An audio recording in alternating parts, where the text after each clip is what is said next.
Bhandup station रोडवर 29 डिसेंबरच्या रात्री एका इलेक्ट्रिक बेस्ड बसनं 13 ते 15 जणांना चिरडल्याची धक्कादायक घटना घडली। अपघात इतका भीषण होता की या 4 जणांचा मृत्यू झाला तर 9 जण जखमी झालेत। कामावरून घरी परतणारे भांडूपकर बसची वाट पाहत रांगेत उभे होते। इतक्यात मागून भरधाव वेगात बेस्टची इलेक्ट्रिक बस आली आणि रांगेत उभ्या असणाऱ्यांना उडवत गेली। सारं काही अवघ्या काही सेकंदात घडलं आणि गदारोळ उडाला। चालक संतोष सावंत याला ताब्यात घेतलं गेलंय आणि त्याच्या विरोधात सदोष मनुष्यवधाचा गुन्हाही दाखल केलाय। पण महत्त्वाची बाब अशी की या अपघाताप्रकरणी संतोष सावंत याच्या जबाबातून भलतीच माहिती समोर आली आहे। अपघात घडला तेव्हा चालक संतोष सावंत दारूच्या नशेत होता का? तर नाही, त्यानं मद्यपान केलं नव्हतं असं वैद्यकीय चाचणीतून स्पष्ट झालंय।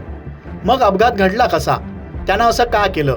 तर आरोपी बस चालक म्हणतो, बस चालवायला बसलो तेव्हा ती चालू स्थितीत उभी होती। इलेक्ट्रिक बसला इंजिन नसतं त्यामुळे आवाज होत नाही। हँडब्रेक काढला आणि बस जंप होऊन हा अपघात घडला। आता चालक संतोष सावंत यांची बेस्टमधली कारकीर्द लक्षात घ्यायची झाली तर ते 2008 सालापासून चालक आहेत आणि परमनंट हुद्द्यावर आहेत।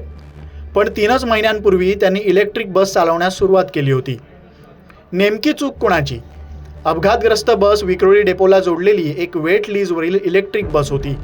त्या बसची तज्ज्ञांकडून तांत्रिक तपासणी, घटनास्थळावरील CCTV फुटेज, प्रत्यक्षदर्शींचे जबाब, बस वाहकाचा जबाब, आधी बस उभी करून गेलेल्या चालकाचा जबाब नोंद करून अपघाताचं नेमकं कारण शोधण्यात येत असल्याचं पोलिसांनी सांगितलंय। या सगळ्या तपासानंतर नेमकी चूक कुणाची हे कळण्यास मदत होऊ शकेल।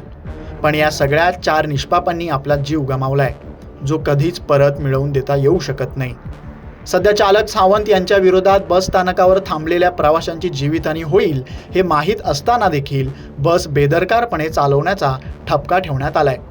पुढील तपासात काय निष्पन्न होतं ते पाहावं लागेल।